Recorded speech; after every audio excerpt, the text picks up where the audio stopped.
Hello दोस्तों, आप सभी साथियों का रेल माता स्टडी पॉइंट में हार्दिक स्वागत है। दोस्तों, आपको मैं 23 जनवरी 2025 की करंट अफेयर्स लेकर उपस्थित हूं। तो दोस्तों, आइए मैं करंट अफेयर्स की तरफ चलता हूं। मैं आपसे सॉरी मांगता हूं क्योंकि मैंने 23 तारीख को अपलोड नहीं की। 23 को और 24 को करंट मैंने नहीं बताया आपको, तो मैं 23 की आज बता रहा हूँ और 24 की भी आज ही अपलोड कर दूंगा मैं। तो प्लीज़ उसे आप देख लेना, इसलिए मैं क्षमा प्रार्थी हूँ आपसे। तो आइए 23 तारीख की करंट अफेयर्स की तरफ चलते हैं। तो दोस्तों, पहला क्वेश्चन है अपना, अमेरिका में क्वाड देशों के विदेश मंत्रियों की बैठक। आप बोलोगे क्या क्वाड देशों के विदेश मंत्रियों की बैठक कहाँ हो रही है? USA, America. ठीक है ना, कहाँ हो रही है? अमेरिका। भारतीय विदेश मंत्री एस जयशंकर ने अमेरिका में 21 जनवरी को क्वाड देशों के विदेश मंत्रियों की बैठक में हिस्सा लिया। भारत की ओर से कौन गए हैं? जयशंकर जी, एस जयशंकर जी भारत की ओर से गए हैं। और कहाँ मीटिंग हो रही है? ये अमेरिका में हो रही है। इस मीटिंग में जापान के विदेश मंत्री इवाया ताकेशी, भारत के विदेश मंत्री एस जयशंकर, अमेरिका के विदेश मंत्री मार्को रूबियो और ऑस्ट्रेलिया के विदेश मंत्री पेनी वोंग ने हिस्सा लिया है। क्वाड क्या है? आगे चलते हैं। क्वाड क्या है?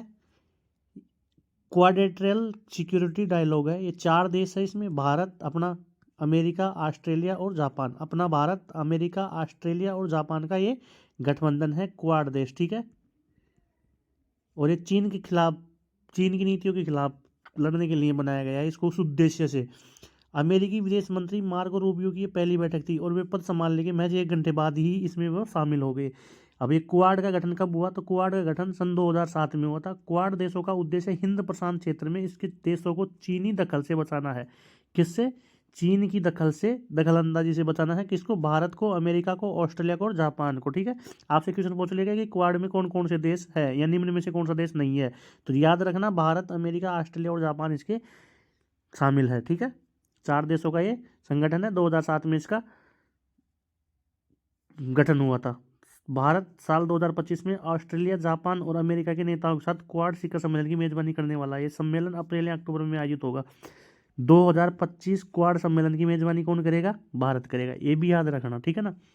2025 के क्वाड सम्मेलन की मेजबानी कौन करेगा? अपना भारत करेगा। ठीक है दोस्तों, 2007 में क्वाड का गठन हुआ। 4 देश इसके सदस्य हैं, भारत, अमेरिका, ऑस्ट्रेलिया और जापान। चीन की हिंद प्रशांत क्षेत्र में चीनी दखलंदाजी के विरुद्ध के लिए बना है। अब की बार की कहाँ हुई है? 2024 वाली। ये कहाँ हुई है मीटिंग? इसकी नॉर्मल मीटिंग हुई है। तो कहाँ हुई है? ये अमेरिका में हुई है। आगे चलते हैं। अगला क्वेश्चन है दोस्तों कि वर्ल्ड बैंक ने जो सिंधु जल संधि से संबंधित जो विवाद था उस पर भारत का समर्थन किया है। वर्ल्ड बैंक कौन सा? World bank. विश्व बैंक द्वारा नियुक्त तटस्थ विशेषज्ञ ने 21 जनवरी को जम्मू कश्मीर के किशनगंगा और रातले जल विद्युत परियोजना, किशनगंगा जल विद्युत परियोजना कहाँ है? जम्मू कश्मीर में। रातले जल विद्युत परियोजना कहाँ है? ये भी जम्मू कश्मीर के संबंध में भारत और पाकिस्तान के बीच विवाद पर भारत का समर्थन किया है। ठीक है ना। भारत ने किशनगंगा और रतले जल विद्युत परियोजनाओं पर विचार करने के लिए एक तटस्थ विशेषज्ञ की नियुक्ति का आग्रह किया था, जो अंतर्राष्ट्रीय न्यायालय ने क्या की थी? नियुक्ति की थी। ठीक है ना। तटस्थ विशेषज्ञ international commission of large dams के अध्ययन मिशेल लिनो के मध्यस्थता न्यायालय स्थापित करने की पाकिस्तान की याचिका को खारिज कर दिया। पाकिस्तान की याचिका को खारिज कर दिया है और भारत की को तटस्थता के लिए नियुक्त किया गया था और उसमें भारत का समर्थन किया गया है। सिंधु जल संधि 1960 में दोनों देशों के बीच असहमति और मतभेदों को देखते हुए सन 2022 में वर्ल्ड बैंक किशनगंगा और रतले जल विद्युत पावर प्लांट के संबंध में एक तटस्थ विशेषज्ञ मध्यस्थता न्यायालय की नियुक्ति की गई थी। ठीक है दोस्तों। तो वर्ल्ड बैंक क्या है? विश्व बैंक है। पूरे विश्व को क्या देता है? पैसे देता है, या फिर ये कोई भी मामला जो ऐसा फंस जाता है उसको सोल्व आउट करने में काम आता है। तो 1960 में भारत और अमेरिका के बीच में एक संधि होती है। कौन सी संधि होती है? सिंधु जल संधि होती है। कौन सी? सिंधु जल संधि होती है। और इस सिंधु जल संधि के तहत जब भारत और पाकिस्तान के बीच में सिंधु जल संधि होती है, और ये विवाद जब इसका होता है, क्या होता है? इसका विवाद होता है, तो दोनों देश कहाँ जाते हैं? अंतर्राष्ट्रीय न्यायालय द हेग। कहाँ? द हेग में, ठीक है ना। तो वहाँ जाने के बाद में भारत एक मध्यस्थ नियुक्ति तटस्थता की बात करता है, तो उसको अंतर्राष्ट्रीय न्यायालय ने मध्यस्थ नियुक्ति तटस्थता के लिए नियुक्त किया और उसने भारत का समर्थन किया है। तो आगे चलते हैं। उत्तर प्रदेश में नया धार्मिक सर्किट बनेगा। उत्तर प्रदेश के प्रयागराज और वाराणसी सहित 7 जिलों को मिलाकर नया धार्मिक सर्किट बनेगा। क्या बनाया जाएगा? धार्मिक सर्किट बनेगा, ठीक है। ये उत्तर प्रदेश के मुख्यमंत्री माननीय योगी आदित्यनाथ ने 22 जनवरी को महाकुंभ में मंत्रिपरिषद की बैठक के बाद धार्मिक सर्किट बनाने का ऐलान किया है, ठीक है। आगे चलते हैं। धार्मिक सर्किट में प्रयागराज, काशी, कौन कौन से? प्रयागराज, काशी और जौनपुर, मिर्जापुर, भदोही जिले शामिल होंगे। कितने जिले शामिल होंगे इसमें?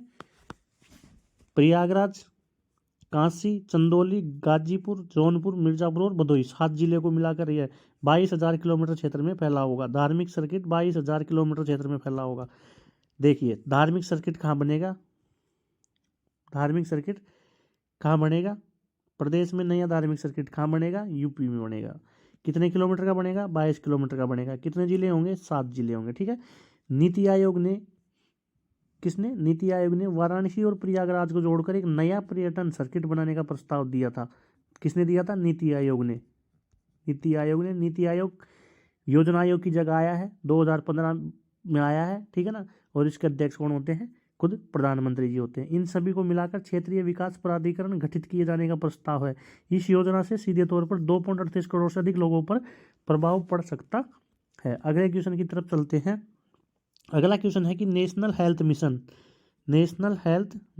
NHM अगले 5 सालों के लिए जारी रहेगा। केंद्रीय मंत्रिमंडल ने 22 जनवरी को नेशनल हेल्थ मिशन को अगले 5 साल के लिए मंजूरी दे दी गई है। और ये कौन है? पीयूष गोयल जी हैं, जो क्या है?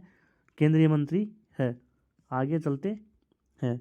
नेशनल हेल्थ मिशन NHM को स्वास्थ्य एवं परिवार कल्याण मंत्रालय, नेशनल हेल्थ मिशन किसके तहत आता है? स्वास्थ्य और परिवार कल्याण मंत्रालय के तहत आता है। 2013 में राष्ट्रीय ग्रामीण स्वास्थ्य मिशन 2005 में शुरू और राष्ट्रीय शहरी स्वास्थ्य मिशन 2013 को मिलाकर शुरू किया गया था, ठीक है। देखिए, 2013 में शुरू किया गया। कब शुरू किया गया? 2013 में। क्या किया गया? नेशनल हेल्थ मिशन 2013 में शुरू किया गया। इसमें ग्रामीण स्वास्थ्य मिशन और राष्ट्रीय शहरी स्वास्थ्य मिशन दोनों को मिलाकर किया गया, ठीक है। इसका मकसद पब्लिक हेल्थ सर्विस को सुधारने के साथ साथ सभी को सस्ती क्वालिटी की हेल्थ सुरक्षा मुहैया कराने के लिए किया गया। कोविड-19 महामारी के दौरान साल 2021-22 के बीच 12 लाख स्वास्थ्यकर्मी नेशनल हेल्थ मिशन से जुड़े थे। स्वास्थ्यकर्मी नेशनल हेल्थ मिशन से जुड़े थे। 2005 का ग्रामीण स्वास्थ्य मिशन और 2013 में राष्ट्रीय स्वास्थ्य मिशन, दोनों को मिलाकर के इसकी 2013 में घोषणा की थी मोदी जी ने। इसके अलावा कैबिनेट ने 2013 में घोषणा की थी ना, 13 में जो शुरू हुआ था, इन दोनों को मिलाकर के इन्होंने घोषणा की है।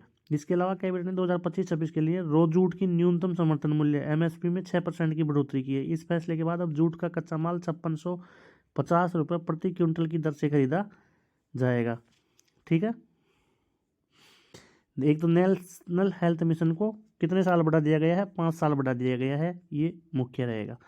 अगले क्वेश्चन की तरफ चलते हैं कि बेटी बचाओ बेटी पढ़ाओ अभियान की 10 साल पूरे हो चुके हैं। तो केंद्र सरकार ने राष्ट्रीय राजधानी नई दिल्ली में बेटी बचाओ बेटी पढ़ाओ अभियान की 10वीं वर्षगांठ को मनाया गया है और यह 8 मार्च तक चलेगा। यह कब तक चलेगा? 8 मार्च, जब क्या होता है? अंतर्राष्ट्रीय महिला दिवस। क्या होता है? अंतर्राष्ट्रीय महिला दिवस कब मनाया जाता है? 8 मार्च को मनाया जाता है।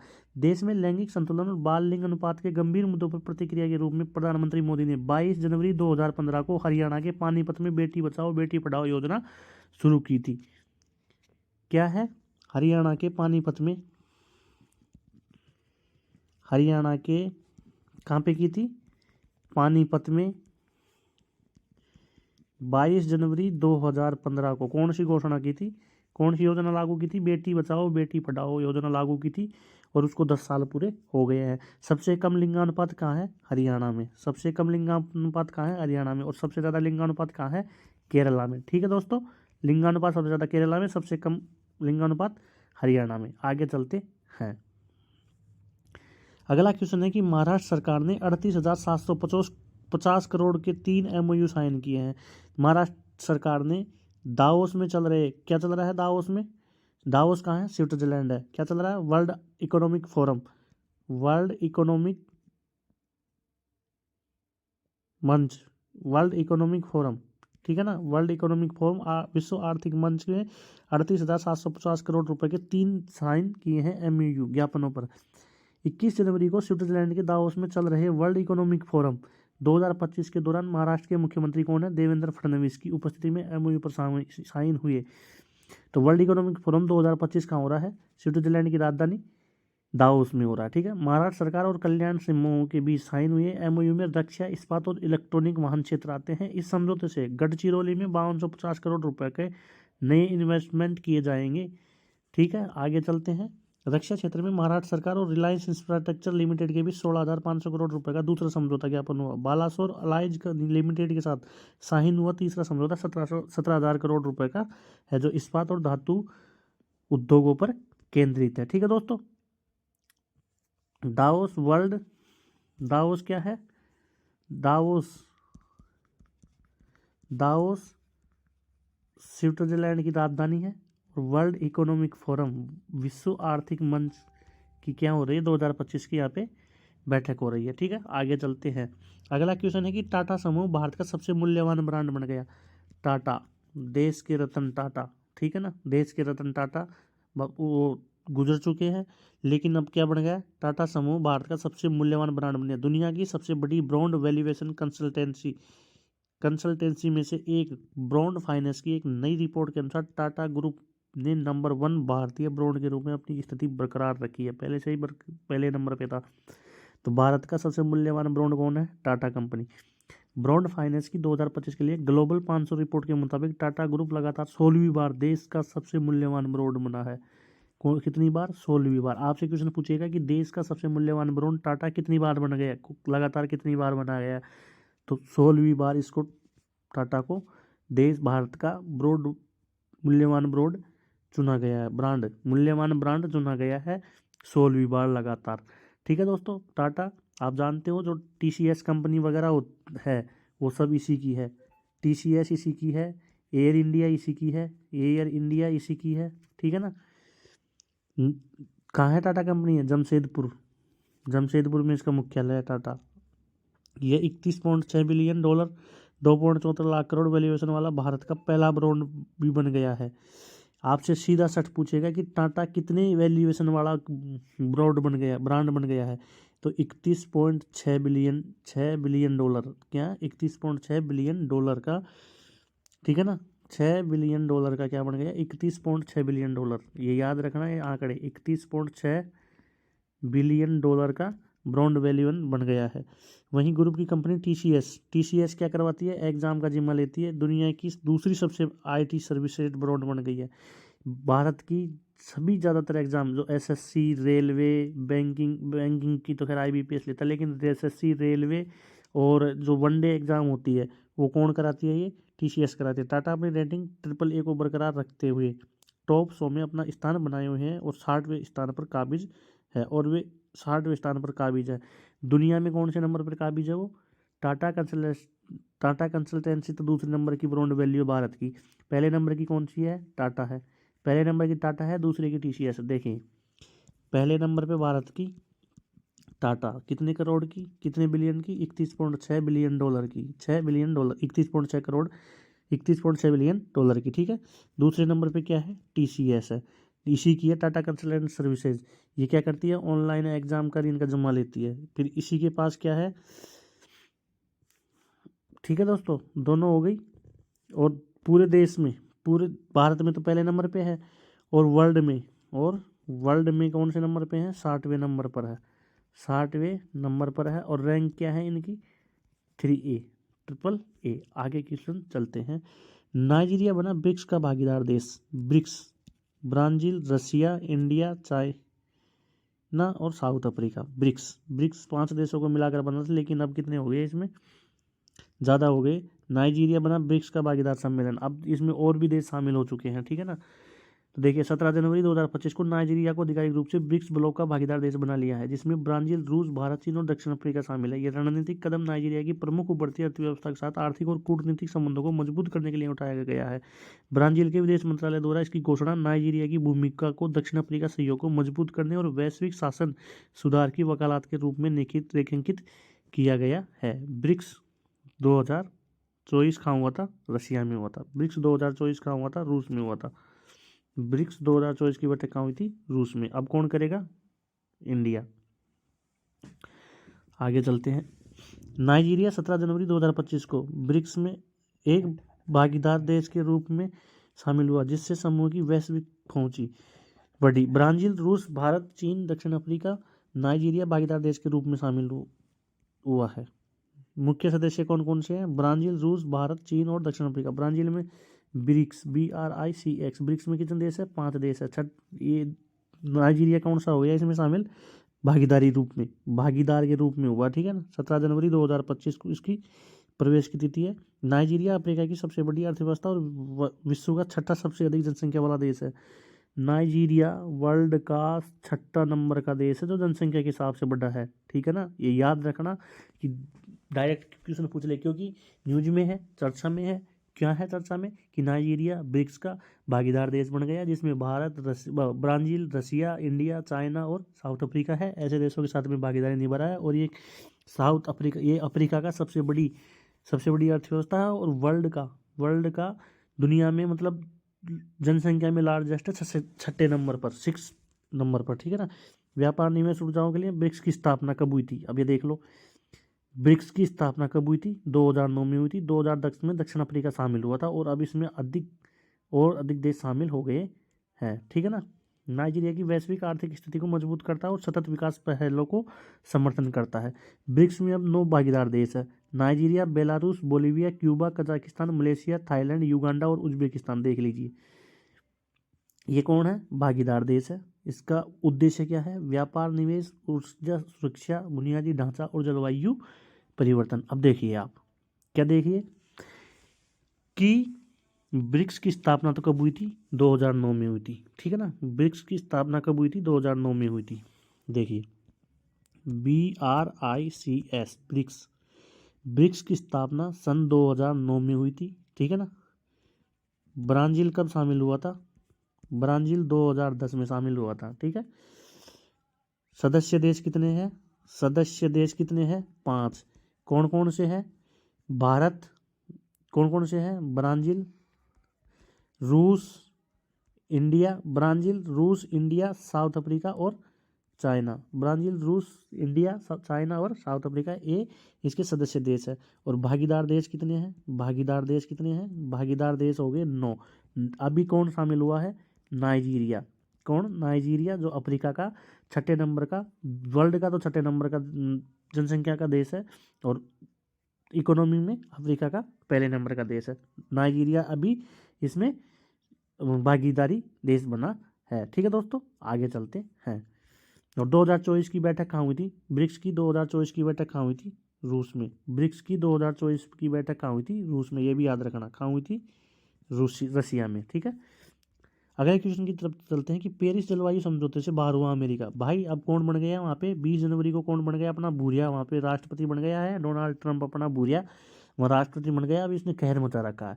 इसने जो जन्मजात नागरिकता थी उस पर भी रोक लगा दी, लेकिन उस पर कोर्ट में गए हुए हैं और कोर्ट में क्या लग गया? स्टे लग गया। कोर्ट में क्या लग गया? उस पर स्टे लगा दिया। 14 दिन का स्टे लेकर दिया। इन्होंने जन्मजात जो नागरिकता मिलती थी उसको खत्म कर दिया।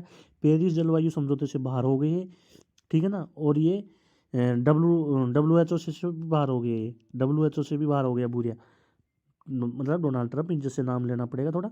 राष्ट्रपति बन गए भैया अमेरिका के 47वें नंबर के। 20 जनवरी 2025 को अमेरिकी राष्ट्रपति डोनाल्ड ट्रंप ने पेरिस जलवायु समझौते से अमेरिका की दूसरी बार वापसी की घोषणा की है। भाई पहले वापसी कर दी थी 2017 में इन्होंने, ठीक है ना। और फिर डोनाल्ड वो आ गया था, जो बाइडन, वो वापस शामिल हो गया। अब भूरिया वापस आ गया। इसने कहा नहीं भाई, हम तो नहीं रहेंगे, जिससे घरेलू और अंतर्राष्ट्रीय जलवायु नीतियों पर महत्वपूर्ण प्रभाव पड़ता है। पृष्ठभूमि पेरिस जलवायु समझौता 2015 में अपनाया गया यह समझौता है। पेरिस जलवायु समझौता। पेरिस जलवायु समझौता कब, पेरिस क्या है, रूस की राजधानी पेरिस है, वहाँ पे जलवायु समझौता हुआ था और कब हुआ था, 2015 में इसको अपनाया गया था। वैश्विक तापमान को पूर्व औद्योगिक स्तरों की तुलना में 2 डिग्री सेल्सियस से नीचे और 1.5 डिग्री सेल्सियस सीमित रखने का लक्ष्य रखता है। यह देशों को उनके अपने उत्सर्जन कटौती लक्ष्यों को निर्धारित प्राप्त करने के लिए प्रेरित करता है। ठीक है दोस्तों, क्या हो गया, कब आया था ये समझौता, कब आया था पहले तो ये बताइए। 2015 में पेरिस समझौता हुआ। कब हुआ, 2015 में पेरिस समझौता हुआ। कहाँ हुआ ये, पेरिस, रूस की राजधानी पेरिस में हुआ। ठीक है ना, और अमेरिका इसमें शामिल था, लेकिन 2017 में अलग हो गया। ट्रंप ने समझौते कहते हुए अलग बाहर कर दिया था कि अमेरिका आर्थिक हितों को नुकसान पहुंचा रहा है। इस कदम की वैश्विक स्तर पर आलोचना हुई है। 2017 में कब अपनाया गया था पेरिस समझौता, कब हुआ, 2015 में हुआ। 2017 में ट्रंप अलग हो गया था, फिर बाइडेन आया, उसने वापस शामिल करवा दिया, फिर अब वो वापस ट्रंप आ गया, तो भूरिया भाई अब अपना जलवा तो दिखाएगा यार। आगे चलते हैं। न्यायमूर्ति देवेंद्र कुमार, क्या, न्यायमूर्ति देवेंद्र कुमार उपाध्याय ने दिल्ली हाईकोर्ट के मुख्य न्यायाधीश के रूप में शपथ ली। दिल्ली हाईकोर्ट के मुख्य न्यायाधीश कौन बन गए, देवेंद्र कुमार उपाध्याय। और बॉम्बे हाईकोर्ट के चीफ जस्टिस कौन बन गए, बॉम्बे हाईकोर्ट के न्यायमूर्ति आलोक आराधे। आलोक आराधे मुंबई हाईकोर्ट के आलोक आराधे, और देवेंद्र कुमार उपाध्याय दिल्ली हाईकोर्ट के। अगले क्वेश्चन की तरफ चलते हैं। गुजरात में पहला ओलंपिक अनुसंधान सम्मेलन आयोजित कहाँ हुआ है, गुजरात में। गुजरात में ओलंपिक का पहला अनुसंधान सम्मेलन आयोजित हुआ है। गुजरात में पहला ओलंपिक अनुसंधान सम्मेलन आयोजित हुआ है। और ये क्यों किया गया है, क्या इसका उद्देश्य है, ये 5 जो रिंग है वो महासागरों को दर्शाती है। ठीक है ना। भारत के 2036 ओलंपिक की मेजबानी की महत्वाकांक्षा। 2036 में क्या करना चाहता है भारत, ओलंपिक की मेजबानी करना चाहता है 2036 में, और उसको देखते हुए गुजरात में ओलंपिक अनुसंधान सम्मेलन का आयोजन किया गया। महत्वाकांक्षा ने एक महत्वपूर्ण कदम आगे बढ़ाया है, क्योंकि भारतीय ओलंपिक संघ IOA के अधिकारी और विभिन्न क्षेत्रों के विशेषज्ञ कौन है, IOA इंडियन ओलंपिक एसोसिएशन के अध्यक्ष कौन है अभी प्रेजेंट में, PT उषा। कौन है, PT उषा, उड़न परी PT उषा। एक 4 दिवसीय महत्वपूर्ण आयोजन के लिए एकत्रित हुए हैं। युवा मामले और खेल मंत्रालय के सहयोग से आयोजित इस बैठक का उद्देश्य भारत को प्रतिष्ठित वैश्विक आयोजन की मेजबानी के लिए एक मजबूत दावेदार प्रस्तुत करने के लिए टिकाऊ खेल संरचना और निर्माण की रणनीतियों के नवीन आर्थिक मॉडल विकसित करना है। इसका उद्देश्य सिर्फ यही है कि भारत में 2036 में ओलंपिक खेल खेले जाए, और खेल मंत्रालय के तहत हो। PT उषा भारतीय ओलंपिक संघ की अध्यक्ष है, प्रसिद्ध एथलीट भी रही है, और ये राज्यसभा की सांसद भी रही हुई है। गगन नारंग IOA के उपाध्यक्ष और ओलंपिक पदक विजेता अपनी अमूल्य विशेषज्ञता और दृष्टिकोण के साथ है। ओलंपिक अध्ययन के विशेषज्ञ व्याख्यान देंगे और चर्चाओं पर इन पर बात करेंगे। और इसमें मुख्य फोकस क्या थे, टिकाऊ खेल अवसंरचना, नवाचारी आर्थिक मॉडल, शहरी विरासत को विकास, लैंगिक समानता समावेश और वैश्विक दावेदार के रूप में भारत की स्थिति को पूर्ण रूप से मजबूती प्रदान करना। ठीक है दोस्तों, तो थैंक यू आप सभी को। वैसे तो मैं thank you to all of you सभी भाइयों को थैंक यू। बट इसके साथ साथ मैं सॉरी भी मांगता हूँ, क्योंकि मैंने 22 तारीख जो 23 तारीख है, 23 की जो क्लास थी वो नहीं डाली थी, और मैंने 24 की भी नहीं डाली। मेरे कुछ प्रॉब्लम, टेक्निकल कुछ भी मान लो, लेकिन वो नहीं डाल पाया था मैं। ठीक है ना दोस्तों, तो आप ज़्यादा से ज़्यादा चैनल को सब्सक्राइब कीजिए, शेयर कीजिए और लाइक कीजिए, जिससे मुझे आपके प्रति जागरूकता ज़्यादा बढ़े। ठीक है दोस्तों, धन्यवाद सभी को। राम